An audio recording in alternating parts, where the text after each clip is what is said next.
નમસ્કાર.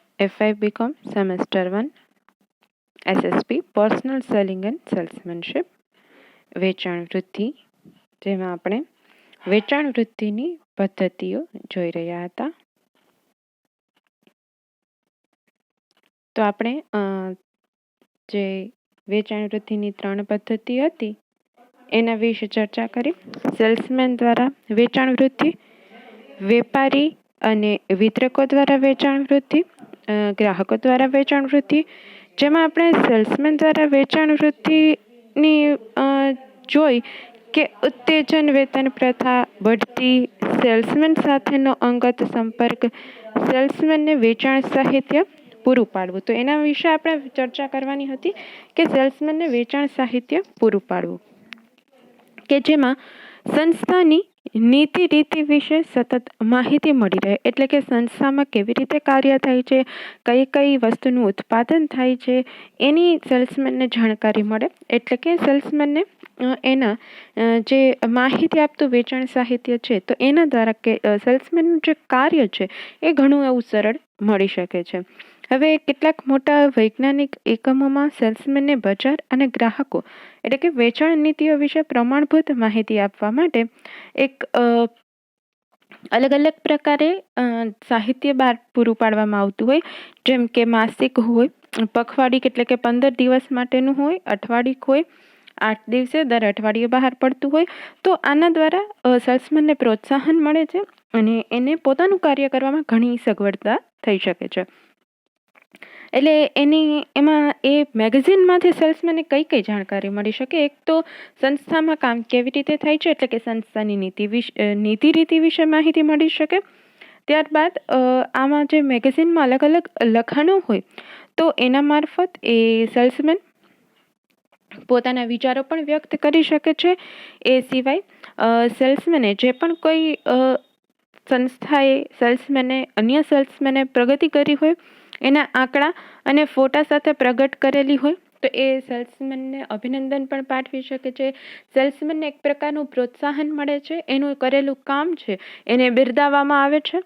તો એ જોઈ અને બીજા સેલ્સમેનને પ્રેરણા પણ મળે છે અને જેના દ્વારા સેલ્સમેન છે એ સતત અને સતત પ્રયત્નશીલ રહે છે. સેલ્સમેનમાં રહેલી જે પણ કોઈ વૃત્તિ છે એને જાગૃત કરી શકાય છે અને એને ખૂબ પ્રેરણા પૂરી પાડી શકાય છે.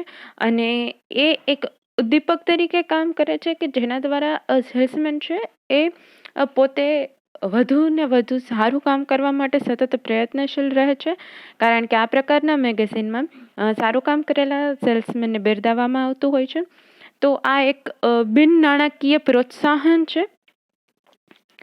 સંસ્થાના સર્વોચ્ચ અધિકારીઓ જે સારા સારા લેખો આપી અને સેલ્સમેનના જ્ઞાનમાં પણ વધારો કરી શકે છે કે કેટલી અલગ અલગ સારી માહિતી પૂરી પાડી શકે, અલગ અલગ ક્ષેત્રોની માહિતી પૂરી પાડી શકે, વર્તમાન કયા પ્રકારનું પર્યાવરણ ચાલી રહ્યું છે એના વિશેની માહિતી પૂરી પાડી શકે.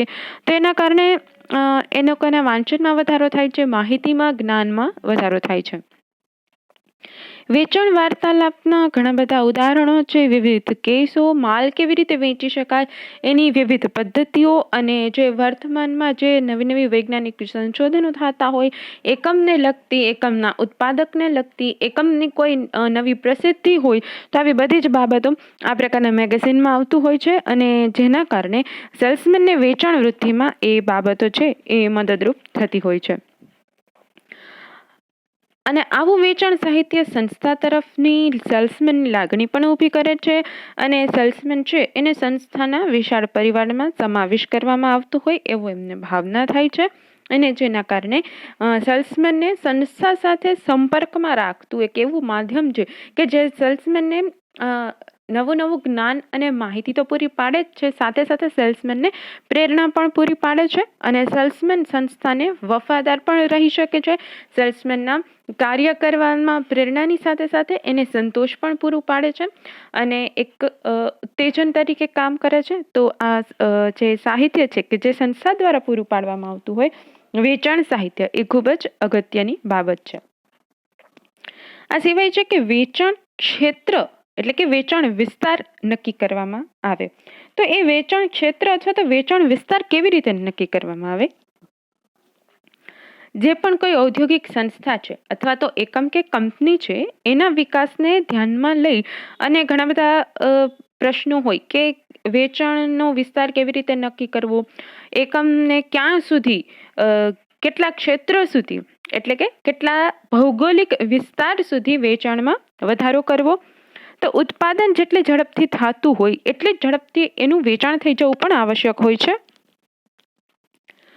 તો જ ઉદ્યોગ છે એ આગળ વધી શકે. તો વેચાણ ન થાય અને સામે ઉત્પાદન વધારે હોય તો એ નફાકારક પ્રવૃત્તિ ન કહેવાય. તો કોઈ પણ એકમને જેટલા પ્રમાણમાં ઉત્પાદન કરવાની એની ક્ષમતા હોય તો સામે વેચાણની ક્ષમતા હોય એટલું જ ઉત્પાદન કરવું આવશ્યક હોય છે.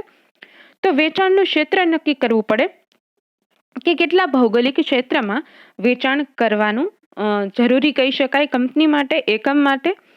તો એના માટે ઔદ્યોગિક જે બાબતો છે, જેમ કે ક્ષણોનું ઉત્પાદન માલનું તૈયાર કરતા પહેલા એનું સંભવિત વેચાણ ક્ષેત્ર શોધીને પછી જ એની ઉત્પાદનની કેપેસિટી નક્કી કરવી પડે કે આનું ઉત્પાદન છે એ કેટલા ક્ષેત્ર સુધી, ક્યાં સુધી કરવાનું છે.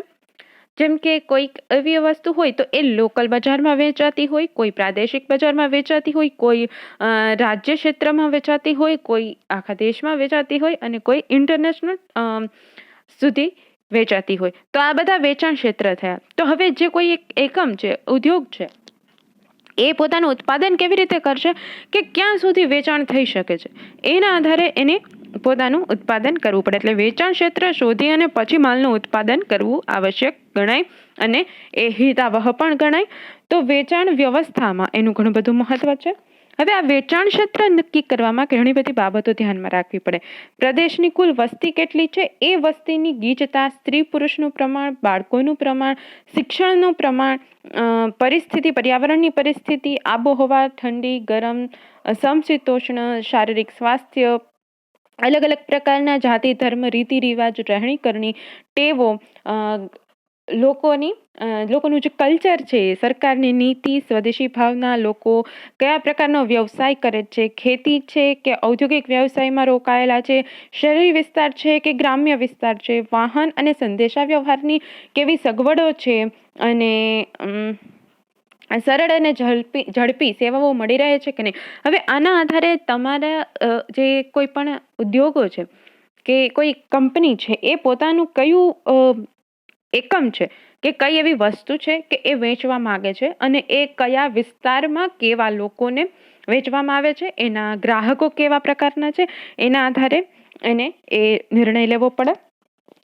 તો લોકોની આર્થિક પરિસ્થિતિ કેવી છે એના આધારે એ નક્કી કરી શકાય કે એ કેવા પ્રકારની વસ્તુ ખરીદવાનું પ્રિફર કરશે.